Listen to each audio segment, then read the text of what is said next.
नमो भगवते वासुदेवाय नमः।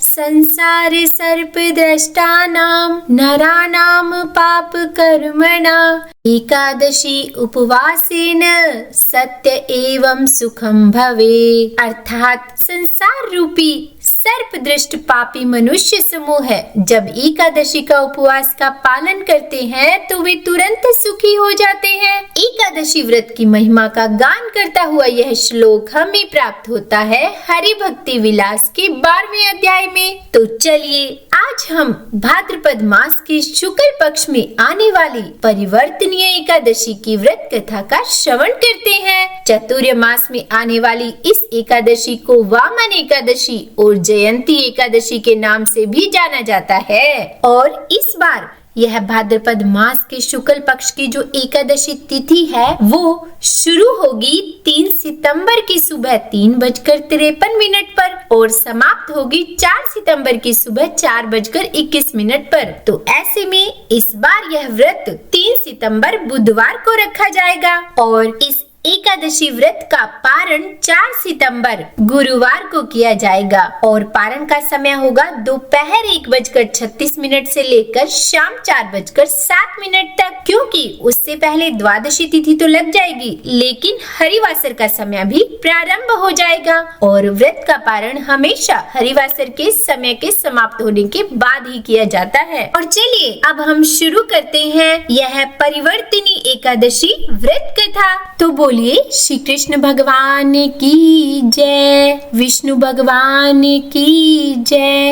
एक समय जब भगवान श्री कृष्ण पांडवों को एकादशी व्रत की महिमा और कथा सुना रहे थे, तब महाराज युधिष्ठिर जी ने भगवान श्री कृष्ण से पूछा कि हे ब्रह्मांड के पालन करता, हे श्री कृष्ण, अब आप हमें भाद्रपद मास के शुक्ल पक्ष में कौन सी एकादशी आती है, इसकी विधि तथा इसकी महिमा कृपा करके हमें बताइए। तब भगवान कृष्ण ने कहा कि सभी पापों का नाश करने वाली उत्तम वामन एकादशी की महिमा मैं तुमसे कहता हूँ, तुम इसे ध्यान पूर्वक सुनो। यह पद्म या फिर परिवर्तनी एकादशी जयंती एकादशी भी कहलाती है। इसका यज्ञ करने से वाजपेय यज्ञ का फल मिलता है। पापियों के पाप नाश करने के लिए इससे बढ़कर कोई उपाय नहीं। जो मनुष्य इस एकादशी के दिन मेरी वामन रूप की पूजा करता है उससे तीनों लोग पूज्य होते हैं। इसीलिए मोक्ष की इच्छा करने वाले मनुष्य को इस व्रत को जरूर करना चाहिए। जो कमल नयन भगवान का कमल से पूजन करते हैं वे अवश्य भगवान के समीप जाते हैं। जिसने भाद्रपद शुक्ल एकादशी को उपवास और पूजन किया उसने ब्रह्मा विष्णु सहित तीनों ही लोकों का पूजन किया। अतः हरिवासर यानी कि एकादशी का व्रत अवश्य ही करना चाहिए। इस दिन भगवान श्री हरि करवट लेते हैं, इसीलिए इसको परिवर्तनी एकादशी भी कहा जाता है। तब मुरलीधर के वचनों को सुनकर युधिष्ठिर बोले कि हे भगवान, मुझे अति संदेह हो रहा है कि आप किस प्रकार सोते और करवट लेते हैं तथा किस तरह राजा बलि को आपने बांधा और वामन रूप रखकर क्या क्या लीलाएं की। चातुर्मास के व्रत की क्या विधि है तथा आपके शयन करने पर मनुष्य का क्या कर्तव्य है, इसे आप मुझसे विस्तार से बताइए। तब श्री कृष्ण ने कहा कि हे राजन, अब आप सब पापों को नष्ट करने वाली कथा का श्रवण करें। त्रेता युग में बलि नामक एक दैत्य था। वह मेरा परम भक्त था। विविध प्रकार के वेद सूक्तों से मेरा पूजन किया करता था और नित्य ही ब्राह्मणों का पूजन तथा यज्ञ के आयोजन करता था। लेकिन इंद्र से द्वेष के कारण उसने इंद्रलोक तथा सभी देवताओं को जीत लिया। इस कारण सभी देवता एकत्र होकर सोच विचार कर भगवान के पास गए।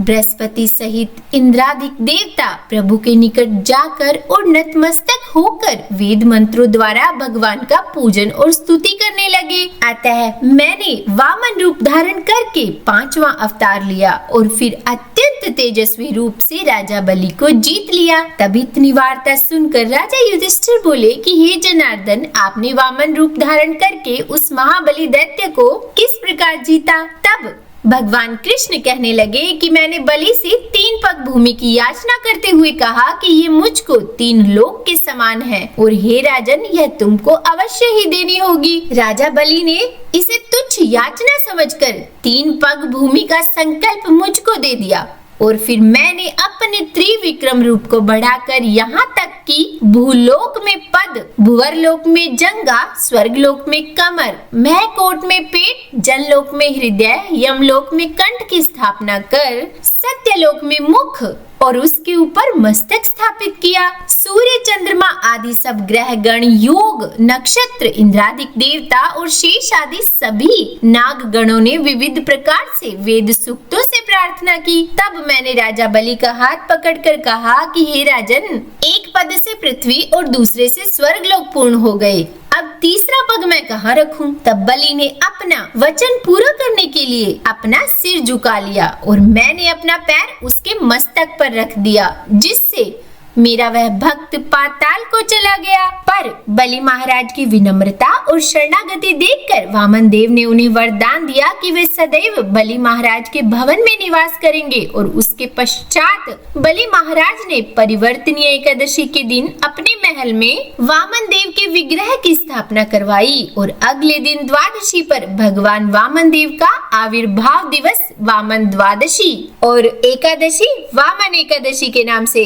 जानी जाती है। इस एकादशी के महात्म्य के विषय में बताते हुए भगवान श्री कृष्ण आगे कहते हैं कि हे राजन, कार्तिक मास के शुक्ल पक्ष में आने वाली हरिबोधिनी एकादशी तक मैं क्षीर सागर में योग निद्रा में शयन करता हूँ। इस 4 मास के दौरान अर्जित पुण्य फल अत्यधिक शक्तिशाली होते हैं, इसीलिए भाद्रपद मास में आने वाली इस एकादशी का पालन भी उतना ही महत्वपूर्ण है और उसे सावधानी पूर्वक करना चाहिए। जो व्यक्ति मेरे द्वारा वर्णित इस पवित्र एकादशी का पालन करता है वो इस संसार में समस्त भौतिक सुखों को प्राप्त करता है और जीवन के अंत में भगवत धाम को प्राप्त होता है। जो व्यक्ति इस कथा महात्म्य को भक्ति भाव पूर्वक मात्र श्रवण भी करता है तो उसे देवलोक की प्राप्ति होती है और वह चंद्रमा के समान दिव्यमान रहता है। और जो श्रद्धा तथा भक्ति भाव पूर्वक इस व्रत का पालन करता है उसे तो 1000 अश्वमेध यज्ञ करने के समान पुण्य फल की प्राप्ति होती है। तो इस प्रकार भगवान श्री कृष्ण द्वारा युधिष्ठिर महाराज को सुनाया गया परिवर्तनीय एकादशी महात्म्य का वर्णन हमें